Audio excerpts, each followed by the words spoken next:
Assalamualaikum warahmatullahi wabarakatuh. Bismillahirrahmanirrahim. Alhamdulillahirabbil alamin. Wassalatu wassalamu ala asyrafil anbiya'i wal mursalin wa ala alihi wa sahbihi ajma'in, amma ba'd. Alhamdulillah, hadirin sekalian, kita dapat kembali melanjutkan pelajaran kita dalam ilmu usul fikih. Dan hari ini kita akan masuk pada pembahasan seputar hukum wad'i. Kalau pada pertemuan yang lalu kita sudah membahas hukum taklifi, maka pada pertemuan kali ini kita masuk pada pembahasan hukum wad'i. Baik. Untuk menyingkat waktu kita dan supaya lebih efisien, maka saya akan langsung masuk pada pembahasan inti dari hukum wad'i.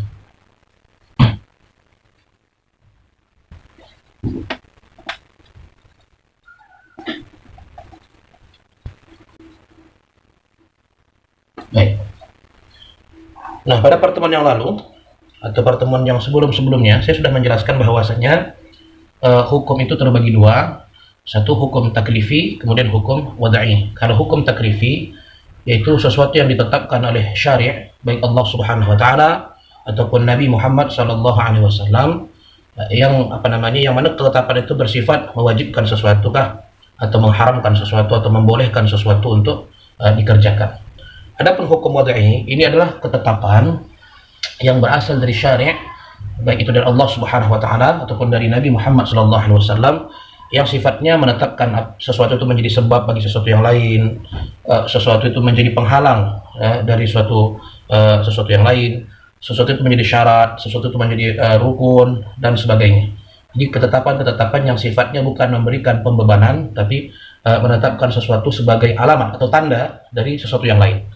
Jadi supaya lebih jelas, mari sama-sama kita perhatikan pembahagian daripada hukum wad'i ini. Baik, dari sekalian, para ulama sendiri berbeda pendapat tentang ada berapa bagian daripada hukum wad'i. Ya, ada beberapa bagian, ada yang mengatakan 5, ada yang mengatakan 4, ada yang mengatakan bahkan ada yang mengatakan 3 gitu ya. Cuman kalau kita rinci dan kita gabungkan semua pandangan-pandangan ini, maka minimal saya menemukan ada 8 hukum wad'i yang mesti kita fahami, kita pelajari, sehingga nanti istilah-istilah pada hukum wad'i ini dapat kita fahami ketika kita menerapkan atau membaca karya-karya usul fikih atau karya-karya fikih atau karya hukum Islam, khususnya yang terkait dengan ekonomi Islam. Baik, dari 8 tersebut kita masuk pada yang pertama, yaitu sebab.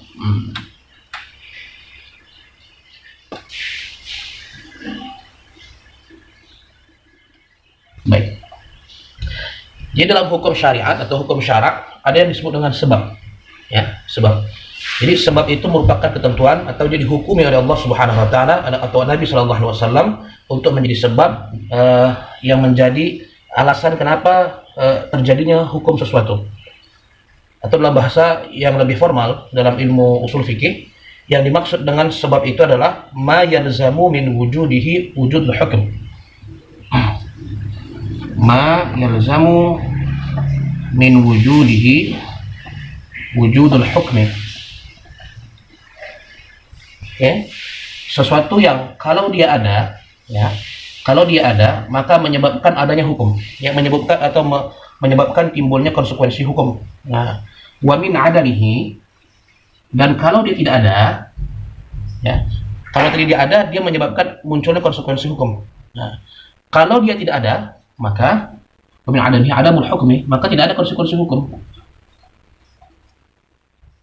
Baik, sekali lagi ya supaya kita pahami. Definisi sebab itu adalah sesuatu yang kalau dia muncul, ya, sebab itu muncul, maka berkonsekuensi memunculkan adanya hukum. Dan kalau sebab itu tidak ada, maka tidak ada hukum. Contoh, Allah Subhanahu wa taala berfirman di dalam Al-Qur'an, "Faman syahida minkum asy-syahra falyasum." Itu Al-Baqarah 185.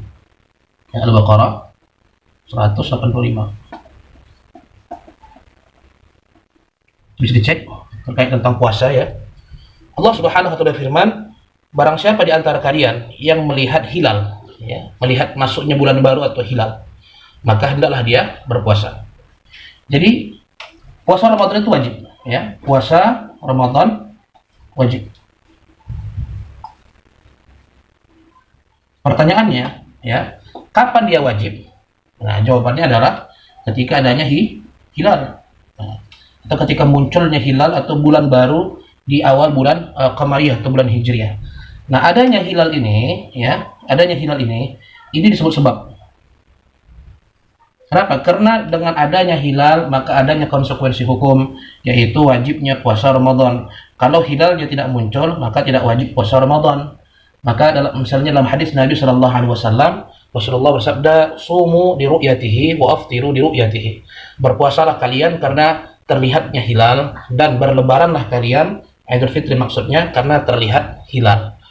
Berarti hilal itu menjadi sebab wajibnya puasa Ramadan, dan dia juga menjadi sebab masuknya Idul Fitri. Nah, kalau dia nggak ada atau kalau dia tidak terlihat hilal ini, kata Nabi Shallallahu Alaihi Wasallam, wa inuhum ma'alaikum, kalau hilalnya tertutup awan yang tebal sehingga tidak kelihatan, fa'akmilul iddata 30, maka lengkapkanlah perhitungan Ramadan menjadi 30 hari.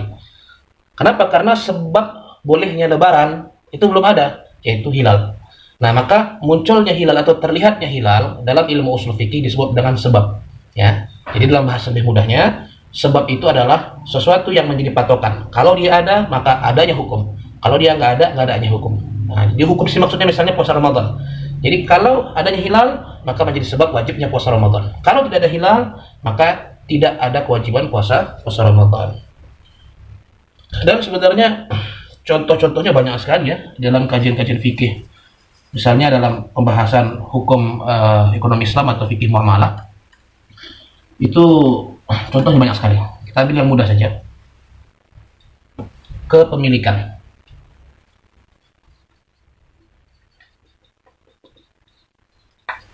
Kepemilikan adalah hukum. Misal, papan tulis ini punya saya, ya. Papan tulis ini punya saya. Maka saya menetapkan bahwasanya papan tulis ini adalah milik saya, bukan milik kamu, bukan milik orang lain. Maka pernyataan bahwa papan tulis ini milik saya itu penetapan. Dalam bahasa Arab penetapan itu namanya hukum, ya. Jadi saya menghukumi papan tulis ini milik saya. Pertanyaannya, apa sebab kenapa munculnya konsekuensi kepemilikan? Apa sebabnya? Karena adanya akad jual beli. Nah, jual beli ini yang menyebabkan munculnya kepemilikan. Karena papan tulis ini bukan saya yang buat. Yang buat papan tulis ini pabrik. Oke. Dari pabrik dia sampai pada grosir. Dari grosir dia sampai kepada agen atau penjual retail. Nah, ya misalnya toko gitu ya, atau di mall gitu. Nah, dari sini nanti baru menjadi punya pembeli. Artinya dari proses pembuatan papan tulis ini sampai kepada saya itu ada proses yang panjang. Nah, bagaimana mungkin saya bisa mengklaim ini milik saya, ya, sedangkan saya bukan membuatnya. Nah, caranya gimana supaya bisa saya klaim sebagai milik saya? Nah, maka dibutuhkan sebab. Apa sebabnya? Adanya akad jual beli. Pihak grosir berjual beli kepada pabrik, agen atau retail berjual beli kepada grosir, dan saya sebagai penampung akhir atau pembeli akhir, saya melakukan akad jual beli kepada agen. Nah, maka jual beli itu menjadi sebab munculnya kepemilikan. Jadi sekali lagi, definisi sebab itu adalah sesuatu yang kalau dia ada, maka menimbulkan konsekuensi hukum, dan kalau dia tidak ada, maka tidak ada konsekuensi hukum sama sekali. Jadi kalau jual beli antara saya dengan agen itu nggak ada, maka tidak muncul konsekuensi kepemilikan saya terhadap papan tulis ini. Baik, itu hukum wad'i yang pertama. Sekarang kita masuk pada hukum wad'i yang kedua. Yang kedua, ada yang disebut dengan istilah asyarutu, atau dalam bahasa kita disebut dengan syarat. Nah, jadi dia sudah jadi bahasa Indonesia ya. Sebab pun tadi sudah jadi bahasa Indonesia. Nah, sekarang syarat juga sudah menjadi bahasa Indonesia. Baik, definisi syarat dalam ilmu usul fikih adalah ma yatawaqqafu alaihi sihhatu syai' wa laysa minhu. Sebenarnya ada beberapa definisi yang disebut oleh para ulama usul fikih, tapi saya cari yang mana yang kira-kira paling mudah untuk Anda difahami karena ini pengenalan saja. Jadi syarat itu, saya ulangi ya. Saya ulangi definisinya.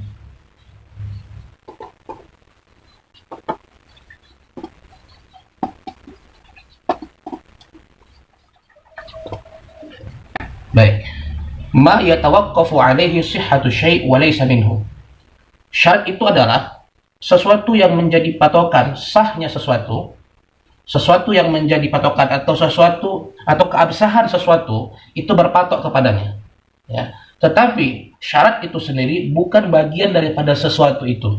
Nah, itu apa namanya, pengertian definisi ini secara literal atau secara bahasa. Dalam bahasa yang lebih mudah adalah syarat itu adalah sesuatu yang menjadi patokan, ya. Kalau dia nggak ada, maka dipastikan suatu perbuatan hukum itu nggak sah, ya. Tadi menjadi syarat. Jadi kalau syaratnya nggak terpenuhi, maka perbuatan hukum itu nggak sah. Jadi perbuatan itu tergantung sah tidaknya kepada syarat. Hanya di sini ada keterangan tambahan, walaysa minhu. Tapi syarat itu sendiri bukan bahagian daripada perbuatan itu. Contoh yang mudah, sholat. Nah, di antara syarat sholat itu yang mesti dipenuhi adalah misalnya menutup aurat. Nah, atau berwudu, ya, karena kamu harus suci dari hadas kecil. Nah, sholat ini keabsahannya sangat tergantung kepada ini syarat ini tadi. Karena kalau kamu sholat tidak menutup aurat, maka sholat tidak sah. Kalau kamu sholat tanpa berwudu, maka sholat kamu tidak sah. Maka sholat ini sangat bergantung kepada keduanya tadi. Tapi, nah, walaysa minhu. Tapi syarat ini sendiri bukan bahagian daripada rangkaian ibadah sholat ini. Dia bukan rangkaian daripada perbuatan ini. Nah, karena definisi sholat yang disebut oleh para ulama fikih adalah al-af'an wal aqwal makhsusatun muftatahatun bitakbir wa muftatahatun bitakbir wa muhtatamatun bitaslim. Salat itu adalah rangkaian gerakan-gerakan, bacaan-bacaan yang dimulai dengan takbir, ditutup dengan salam. Jadi dikatakan kita itu salat apabila kita sudah mulai takbir. Kalau belum takbir berarti belum masuk pada rangkaian salat. Dan dikatakan salat itu telah selesai apabila kita telah melakukan salam. Ya, salam yang pertama, Assalamualaikum warahmatullahi. Berarti rangkaian sholat ini dimulai dari takbir sampai salam. Jadi apa yang terdapat dalam takbir sejak takbir sampai masuk salam itu disebutkan sholat. Pertanyaannya, kita menutup aurat pada saat setelah takbir atau sebelum takbir? Sebelum takbir. Berarti dia tidak masuk dalam rangkaian sholat. Kita berwudu itu setelah takbir atau sebelum takbir? Sebelum kita bertakbir. Berarti berwudu bukan termasuk rangkaian sholat. Nah, tapi kalau tanpa kedua hal ini, sholatnya nggak sah. Maka ini disebut sebagai syarat. Nah, jadi sekali lagi ya, syarat itu adalah sesuatu yang menjadi patokan, ya, absahnya sesuatu, ya, atau sesuatu perbuatan tergantung kepada syarat itu untuk sahnya. Tetapi syarat itu sendiri bukan bahagian daripada rangkaian perbuatan itu. Nah, contoh yang lain.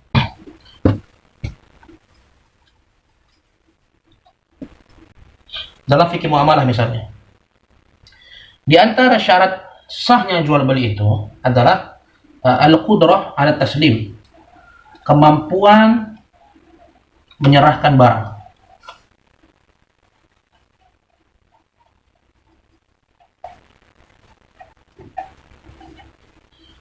Baik, oke. Jadi kemampuan menyerahkan barang ini merupakan syarat sahnya jual beli. Misalnya, kamu punya barang. Misalnya, kamu punya kereta, tapi keretamu sudah dicuri orang. Nah, jadi ketika kamu melakukan jual beli, bang, saya jual kereta saya sama abang. Oh gitu, keretanya mana? Dicuri orang, bang. Oh, nggak bisa begitu. Kenapa? Karena kamu nggak mampu menyerahkan keretamu kepada calon pembeli. Ya, atau misalnya kamu bilang, bang, keretaku murah, harganya cuma 10 juta. Kereta apa itu? Pokoknya kereta yang mahal lah, bang. Kereta Moge misalnya, jual cuma 10 juta. Dibayarlah sama orang itu kan. Tiba-tiba besok, bang, mana keretanya? Ditanya sama pembelinya. Ini sebenarnya, bang, 2 minggu yang lalu keretaku dicuri, bang, katanya. Bang, jadi kenapa kamu jual barang yang kamu curi? Ya, yang penting kan sudah pembeli, katanya. Ya, nggak bisa begitu. Kenapa? Karena syarat sah jual beli itu adalah kita sebagai penjual punya kemampuan untuk menyerahkan barang yang mau kita jual. Nah, tapi kemampuan menyerahkan barang ini sendiri bukan bahagian daripada transaksi jual beli itu.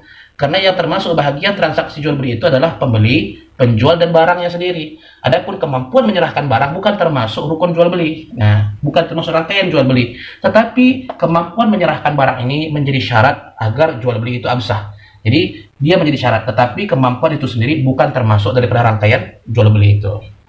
Nah, maaf ya, ini yang kedua. Oke. Nah, setelah kita mengetahui syarat, maka selanjutnya lebih mudah. Karena yang ketiga, kita akan masuk pada hukum yang ketiga, namanya adalah rukun.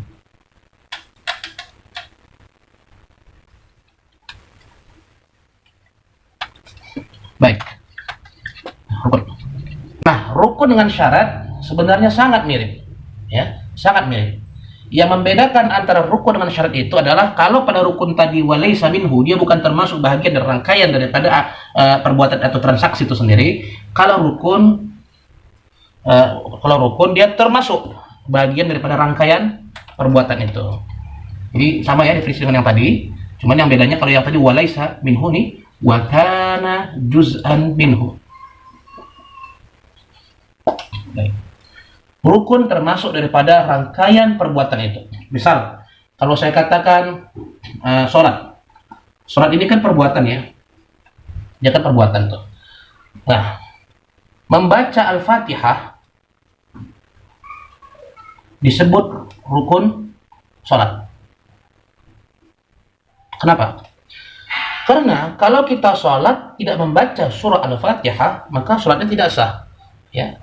Berdasarkan sabda Rasulullah sallallahu alaihi wasallam, la salata liman lam yaqra bi Fatihatil Kitab. Tidak sah salat seseorang yang tidak membaca surah Al-Fatihah. Berarti salat kita tergantung keabsahannya kepada bacaan surah Al-Fatihah.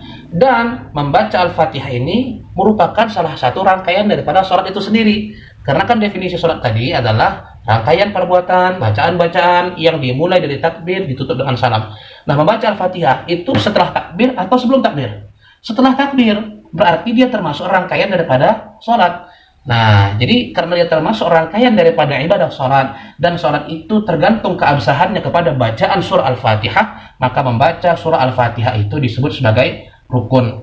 Nah, itulah yang membedakan antara rukun dengan syarat. Kalau syarat, dia bukan bahagian daripada rangkaian ibadah sholat ini, dan kalau dia rukun, dia termasuk rangkaian daripada ibadah sholat ini tadi.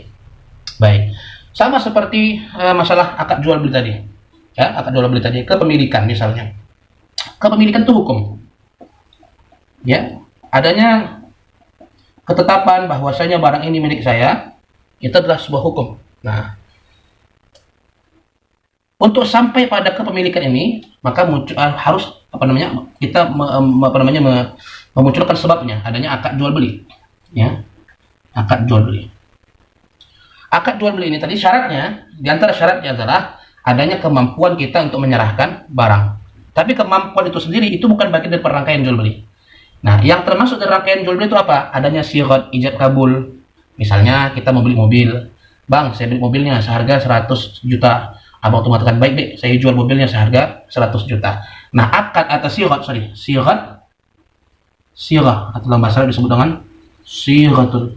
Nah, syirat ataupun akad ijab kabul itu, ya.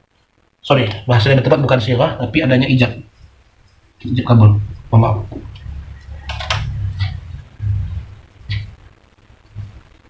Adanya ijab kabul. Kalau tanpa adanya ijab, tanpa adanya kabul, ya, tanpa adanya tanda yang menunjukkan keridhaan antara pembeli dengan yang menjual, maka akad jual beli nggak sah. Dan ijab kabul itu termasuk daripada rangkaian akad jual beli itu. Nah, karena dia termasuk daripada rangkaian akad jual beli, maka ijab kabul ini disebut sebagai rukun. Sedangkan kemampuan untuk menyerahkan barang disebut syarat. Nah, itu yang ketiga. Sekarang kita masuk pada yang keempat.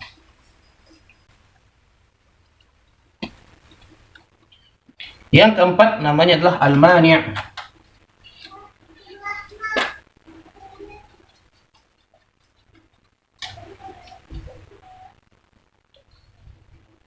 Al-mani' kalau dalam bahasa Indonesia yang mudahnya itu diartikan sebagai penghalang.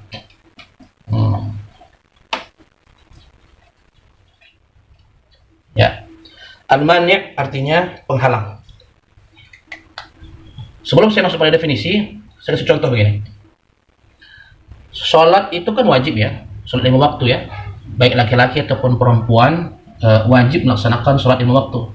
Yang tidak mengerjakannya sepakat ya bahwasanya itu perbuatan dosa, perbuatan haram, dan pelakunya terancam untuk disiksa Allah di api neraka. Baik. Cuman ada nggak orang yang dia wajib untuk melaksanakan sholat tapi nggak bisa mengerjakannya karena terhalang sesuatu? Ada nggak kira-kira? Coba dipikir. Dia sebenarnya wajib, cuman dia nggak bisa mengerjakan karena terhalang oleh sesuatu. Misalnya apa? Perempuan yang haid. Nah, Perempuan ya pada dasarnya wajib melaksanakan sholat 5 waktu sehari semalam. Cuman ketika datang haid, nah, haid ini menyebabkan dia tidak bisa melaksanakan sholat. Ya, nggak bisa melaksanakan sholat. Dia bukan nggak mau mengerjakan sholat, tapi dia terhalang oleh haid. Maka mani' ini disebut sebagai penghalang seorang perempuan haid. Maksudnya terbalik. Haid ini menjadi mani atau penghalang di mana seorang perempuan tidak bisa melaksanakan ibadah sholat. Itu menjadi mani'. Misalnya lagi, contoh yang lain. Seorang anak yang tidak muslim, ya, misalnya dia murtad begitu. Lalu ayahnya meninggal. Seharusnya si anak ini berhak tidak mendapatkan warisan dari ayahnya. Seharusnya berhak ya. Namanya anak itu baik laki-laki ataupun perempuan, ya mereka berhak bahkan merupakan ahli waris yang paling berhak untuk menerima waris daripada ayahnya, apalagi ayah kandung sendiri ya atau mak kandung sendiri.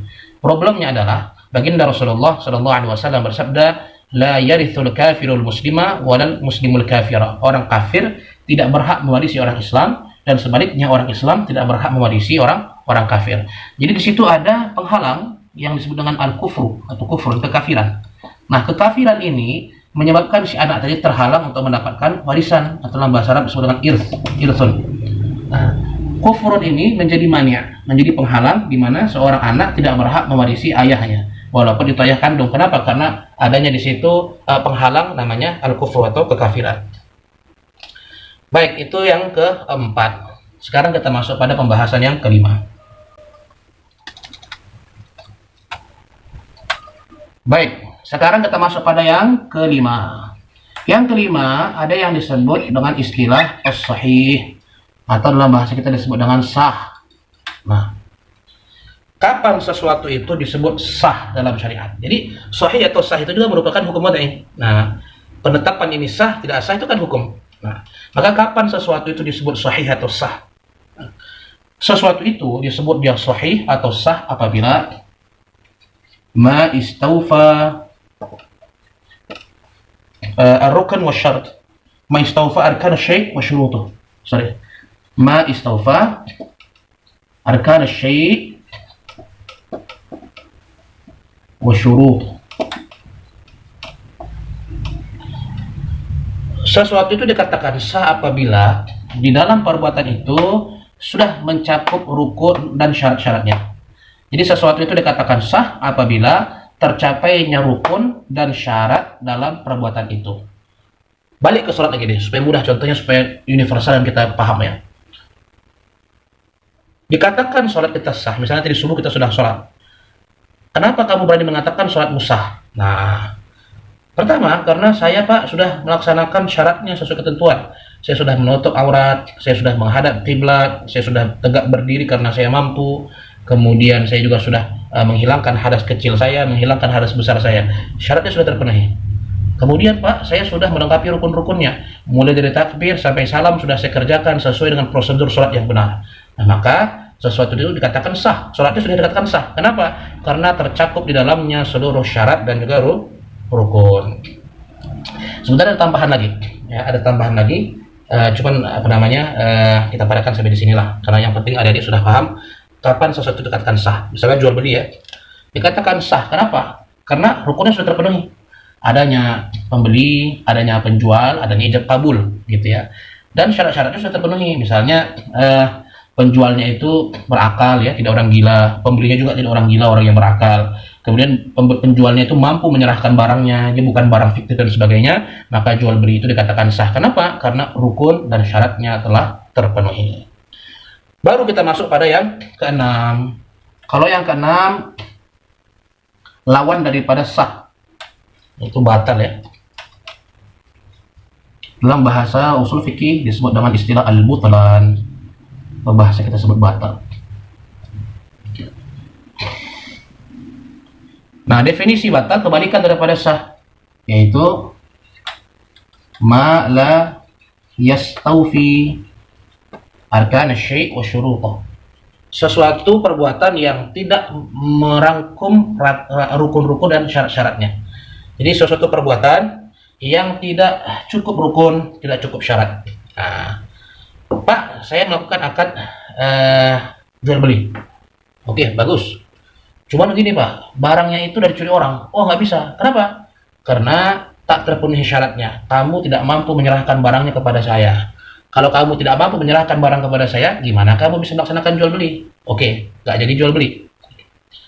Itu jelas ya, mudah ya, nggak jadi jual beli. Sekarang, pembayaran sudah dikerjakan. Nah, pembayaran sudah dikerjakan. Padahal barangnya nggak ada sama kamu. Nah, barangnya sudah hilang gitu, atau sudah dicuri orang. Kamu jual sama saya. Nanti kalau barangnya dapat, saya kasih lah. Kamu bilang tuh sama saya, Pak, saya punya mobil nih, saya jual murah aja nih, mobil merek A, saya jual harganya 50 juta aja lah Pak, cincai gitu kan. Oke, besok saya kasih uangnya, karena saya percaya sama kamu. Nah, besok saya kasih uangnya, saya bilang, mana mobilnya, mau saya ambil sore ini. Begini Pak, sebenarnya 2 bulan yang lalu mobil itu sudah dicuri orang. Nanti kalau mobilnya sudah dapat, polisi sudah menangkap pelakunya, nanti saya akan serahkan mobilnya untuk Bapak. Oh, nggak bisa begitu, jual belinya langsung batal. Kenapa demikian? Karena tidak terpenuhi syarat jual beli, yaitu al-qudrah ala taslim, kemampuan untuk menyerahkan barang yang diakatkan atau barang yang dijual belikan. Baik, namanya batal ya. Atau misalnya gini, contoh lagi yang mudah, sholat. Syarat sholat itu kan mesti suci mesti apa namanya? Tidak ada hadas kecil, tidak ada hadas besar ya. Baik pada sebelum sholat, pada sebelum sholat sudah kita persiapkan itu. Kemudian pada saat sholat mesti juga terjaga, jangan sampai terjadi hadas kecil atau hadas besar. Nah, mesti terpenuhi itu. Nah, ternyata pada saat kita sholat, pada rakaat yang pertama, mohon maaf, kita buang angin. Nah, berarti tak terpenuhi syaratnya sampai akhir sholat. Maka sholatnya dikatakan butlan atau batil atau batal. Kenapa? Karena tak mencukupi rukun dan juga syarat. Ketujuh, ada namanya al-azimah. Azimah ya. Kedelapan ada namanya rukhsah.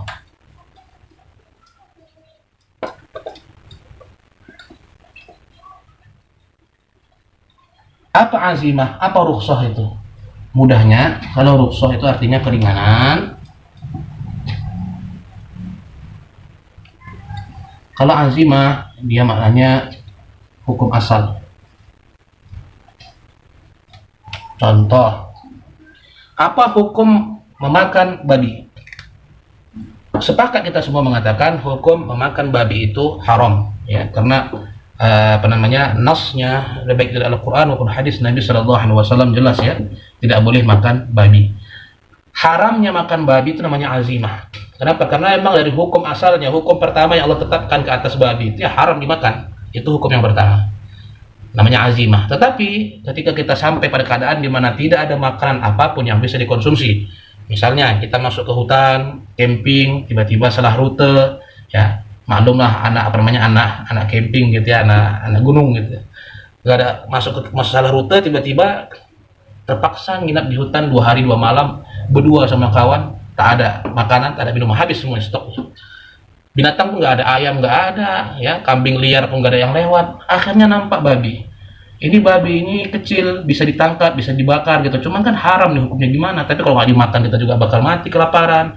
Milih mati kelaparan atau milih makan babi tapi haram nih. Nah, syariat memberikan izin, namanya rukhsah, keringanan. Di mana hukum asal atau azimah tak bisa diterapkan karena ada kondisi tertentu, maka hukum azimah ini berubah menjadi ringan. Keringanan itu disebut dengan istilah rukhsah.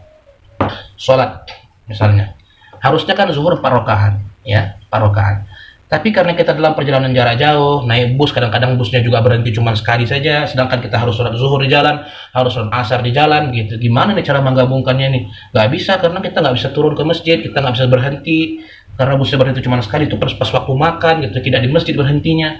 Nah, jadi hukum asal atau azimah sholat zuhur 4 rakaat, sholat asar 4 rakaat itu nggak bisa kita terapkan.